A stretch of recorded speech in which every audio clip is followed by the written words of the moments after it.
is nothing wrong with your browser. Do not attempt to refresh the page.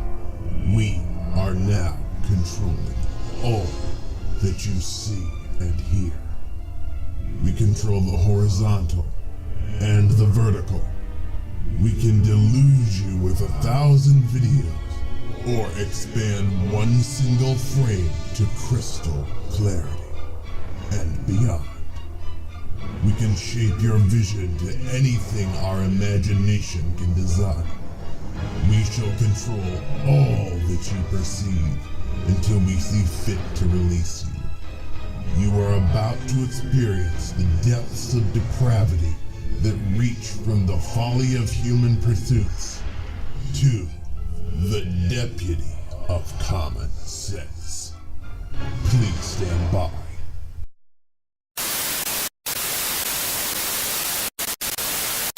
Hello, ladies, gentlemen, and demons of stupidity.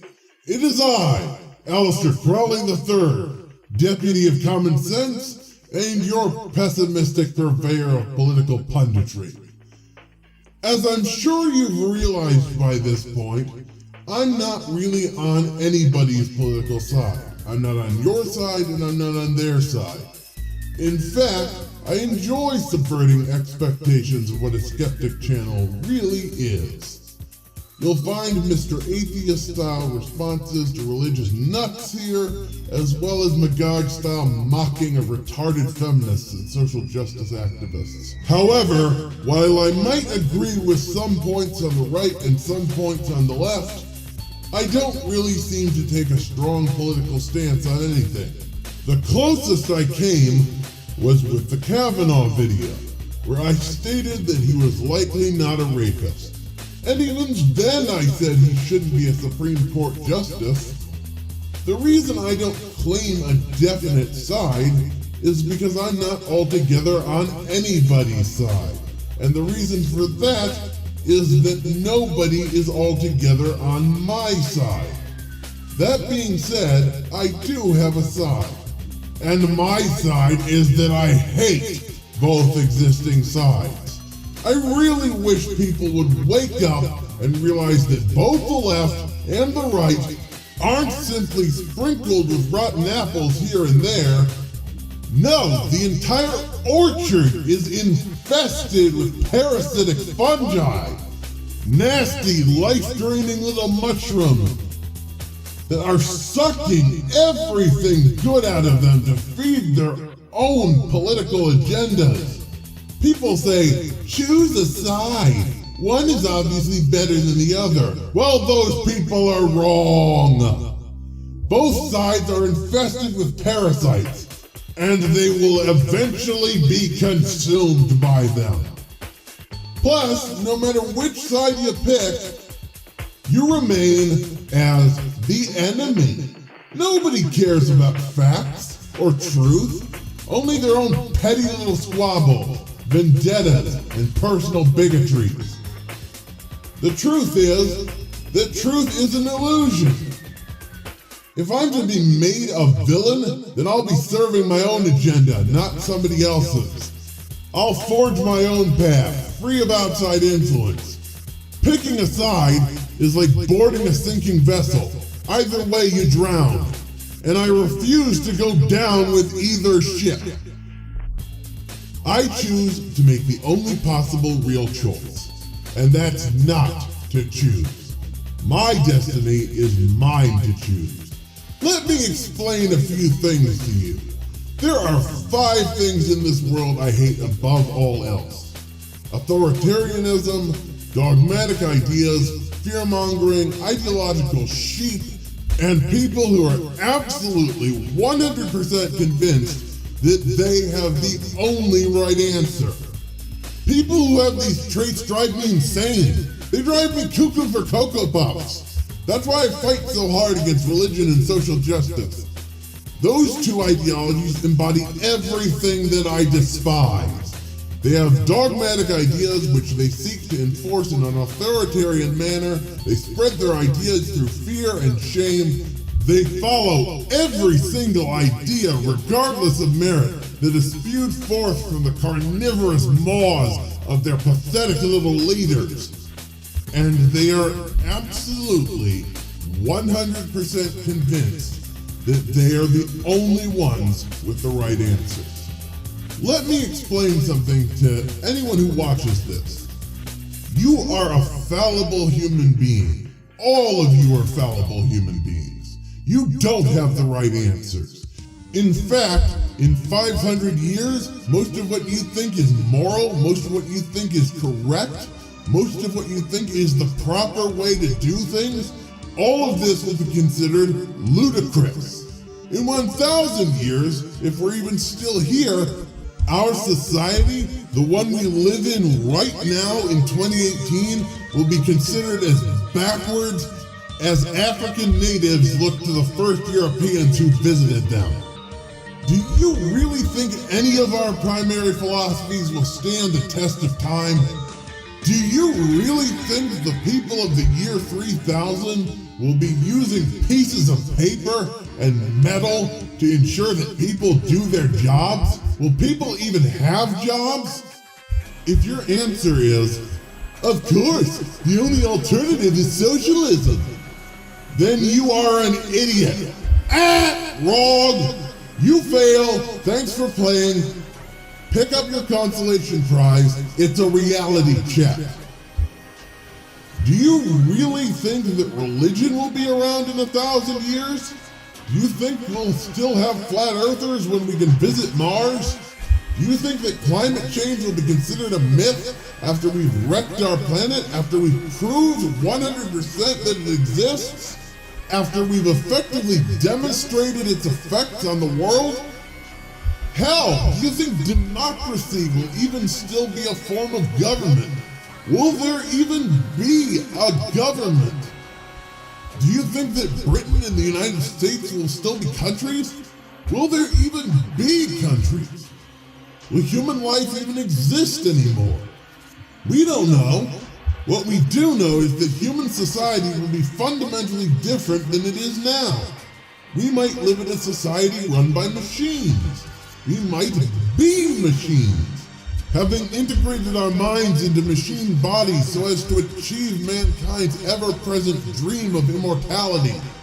We might be able to manipulate our bodies on the genetic level at will. We might have the technology to alter matter to fit our desires, making capitalism unnecessary. Nobody needs to buy a car or a TV or a burger and chips or anything else if we can just make it out of junk we find lying around. Oh, and those three things I've just listed might not even exist. We might not even eat meat anymore. We might have killed off all the cows to reduce our carbon footprint. Or they might have been genetically engineered into a fusion of cows and some other animal to improve flavor. I do know one thing, cars as we know them will be gone. So will TVs. We'll probably fly everywhere. We might even be capable of teleportation. We'll probably live our favorite shows instead of just watching them. We'll be using virtual reality. We might have the perfect society, a pleasure dome, free of religious meddling and social justice busybodies. But you know what I think? You know what I think is gonna happen? I think you hairless apes are gonna do what you always do, and fuck shit up. You damn monkeys are gonna screech and fling your own dung until everything is covered in feces. I think you're gonna take every idea I've ever created on this channel that anybody has ever created in the history of mankind, and instead of learning from it, you're gonna say, how can I make this idea serve me? But that's okay. It's not as if I care about anybody on this whole wretched planet. I shouldn't care, I don't care. So the question is, why the fuck am I still here? Damn it! You know something? I really hate people. They're selfish, ignorant, loud, obnoxious pricks with basically no redeeming qualities whatsoever. I mean, really, look at all they've achieved. War, genocide, poverty, starvation, disease, global warming, the goddamn Jersey Shore. It's just a never-ending parade of failures and fuck-ups. You people are without question a complete misfire of a species, and everything you do will explode in your faces like a novelty cigar. I really don't like humans. I think I've made that clear at this point. You're petty, vindictive, cruel, prideful, vicious, greedy, self-righteous, moronic, gluttonous pigs, and proud of every single bit of it. I've echoed this sentiment again and again, and I will continue to do so until the world proves me wrong. So now I'm going to point out my problems with the two political philosophies. First, the left. You people put too much emphasis on labels and identity. You focus too much on what a person is and not enough on what a person does. I see this all the time with SJW. The Ralph retort. Someone with whom I have little in common. Ralph did a charity live stream where he raised money for St. Jude's, a charity for helping children with cancer. The Wall Street Journal then bullied St. Jude's into returning the money, simply because it came from Ralph's channel. They tried and succeeded in stealing money from sick kids. That's despicable. Jeremy from Unsleeved Media in the Quartering was a victim of a vicious attack outside a bar during his visit to Gen Con. And the result was that both him and the assaulter were banned from Gen Con forever. Jeremy did nothing wrong. Eric Clanton, a man who is supposed to be an educator and a role model for college students, hit 7 people in the head with a bike lock, seriously injuring 3 of them. He did this as a member of Antifa, the so-called anti-fascism group. Sargon of Akkad was banned from Patreon for a retroactive breach of the terms of service. He said a word that offends people. He didn't say anything hateful. He was illustrating a point. And yet Patreon banned him anyway. Antifa members rioted in Berkeley in 2017, setting fires, tipping over police vehicles, breaking windows, and screaming like toddlers who have been told they can't have another biscuit. And for what? They were just mad that Milo Yiannopoulos was speaking there. Melissa Click, another professor, another supposed educator and role model, attempted to have a man physically removed from a rally at the University of Missouri State campus. In 2017, 4 black teenagers tortured a mentally disabled peer simply for being white, while having the audacity to live stream the entire thing on Facebook while screaming "fuck white people."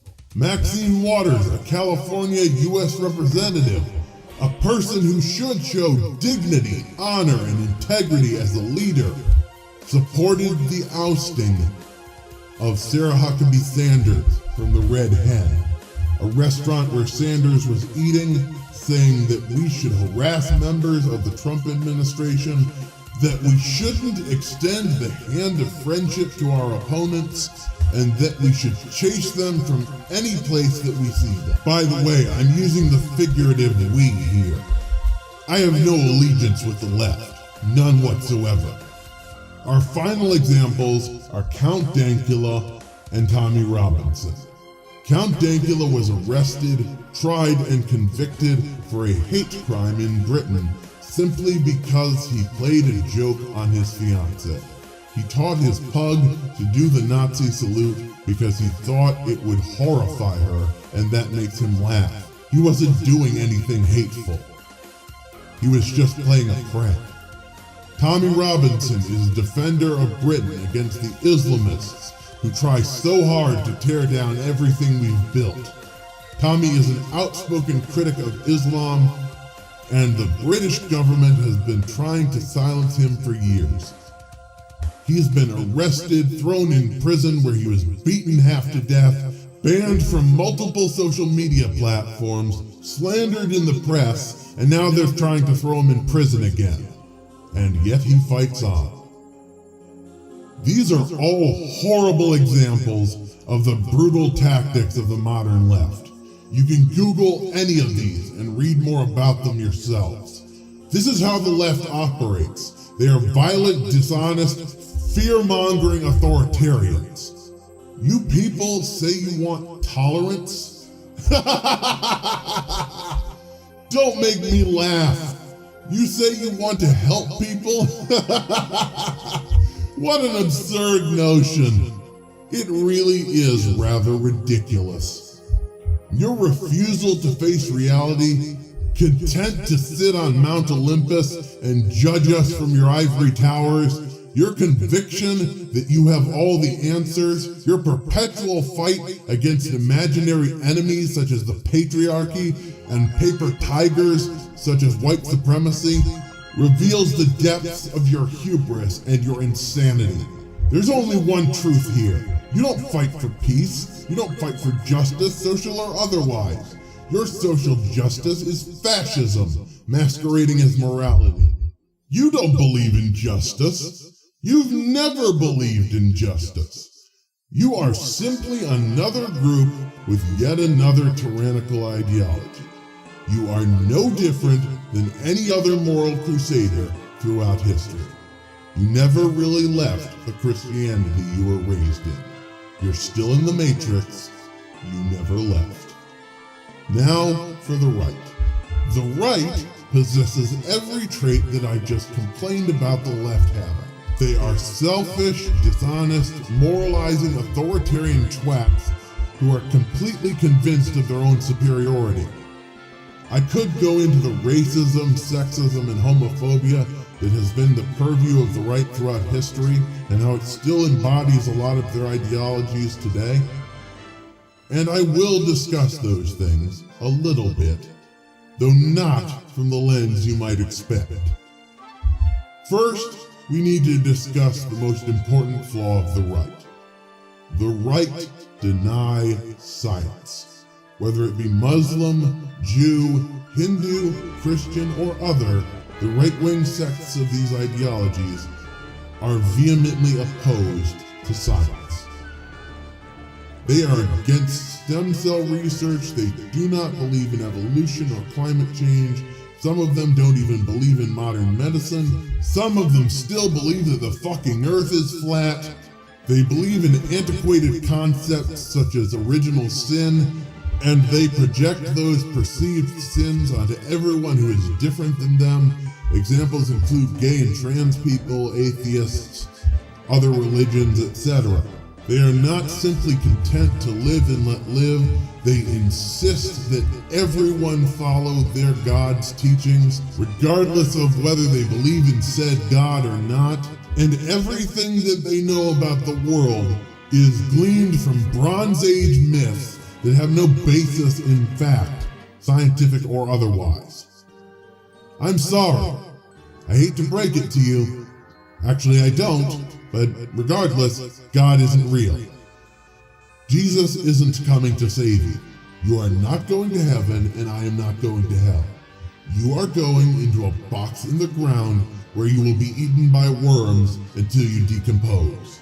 And no amount of praying, preaching, converting, or reading the Bible will change that. You are going to die alone, and no one is going to save you. This is reality, not the land of make-believe. Embrace reality. Make friends with it. Because like it or not, one day you'll have to face it. You preach that people often recant atheism on their deathbeds in favor of the frail hope that God exists. I have a different opinion. I think that everyone dies an atheist. I think that when you are staring death in the face in your last few moments, you think, oh shit, I don't see any white light. I don't see Jesus. I was wrong. Those atheists were right. I wasted my entire life. Everything I believed was a lie. Remember, your last moments aren't spent talking to your grandchildren or telling your fellow infantrymen to say goodbye to your wife and kids. Your last moments aren't spent in comfort and safety. Your last moments are spent in your own head, and as the life seeps from your pores, you will know all too well that you lived a lie. That fate is inescapable. You will face it whether you like it or not. Everyone dies. The measure of a person's character is how one faces that death. You can delude yourself with a comforting dream of an imaginary paradise, or you can face death head on and go out with your head held high. It would be bad enough if you were content in believing a lie. No, it's worse. All your ideas about morality stem from religion. You are machines following the commands of long-dead prophets. You think abortion is immoral. Why? Because it's killing babies. And why do you think it's killing babies? Because the Bible, the Quran, and the Torah say so. You think being gay is immoral. Why? Because your holy book says so. You think being trans is immoral. Why? Because your holy book says so. You think it's immoral to have sex before marriage. Why? Because your holy book says so. You think evolution is fake. Why? Because your holy book says God made everything. And your ancient book of Bronze Age fairy tales couldn't possibly be wrong, right? You think that stem cell research, genetic engineering, and human cloning are immoral. Why? Because that's playing God. You don't have any original ideas. According to you, your holy book tells you everything that you ever needed to know. Original ideas are blasphemy. It's really a bit fascinating that the writers of the Bible chose the word shepherd to describe Jesus. It's almost as if your whole religion was some sort of elaborate practical joke. I can just imagine the writers of the Bible laughing about your gullibility. Hey guys, look at all these ignorant peasants. Let's fuck with their heads. Ooh, let's tell them it rained for a really long time and that the whole world ended up underwater. Ooh, let's make them give us their money. We'll call it tithing. Ooh, let's tell them people can rise from the dead. Ooh, let's tell them that animals can talk. No. Wait guys, I've got a great idea. Let's make things super creepy and say that God is always watching and put a line in our book that says masturbation is a sin. They'll be watching over their shoulders forever. Isn't it great? The term shepherd implies that you are sheep. I can't think of a better word for you simpletons. It's poetic irony. You are sheep, brainwashed, easily influenced, empty-headed sheep. And you'd follow Jesus off a cliff if the Bible told you that it would get you to heaven. The only sad part about this is I can't make the obvious joke, simply because there isn't a word for a group of lemmings. I can only imagine the looks of sheer horror on the faces of those who wrote the Bible if they could see what they had created. I can imagine they'd say something like this. "Oh, fuck, man. They actually believed all that bullshit we made up off the top of our heads? We just wanted to fuck with them and steal all their money. Now look at the mess we've created. We feel really bad." The TLDR of this video is everyone on this whole wretched rotten apple of a planet, including myself, is a prick. And if you think you have all the answers, you're wrong, and history will prove it. In the end, we might have to admit that there are no answers. And now that I've alienated both sides and likely lost all my subscribers, I think I'll call it a day. I'll see you next week, if any of you still remain. I'm the Deputy of Common Sense. I dispense swift justice to those who aren't so swift. Now, bonne nuit to you all. Human beings are a disease, a cancer of this planet. You are a plague, and we are the cure. It doesn't matter.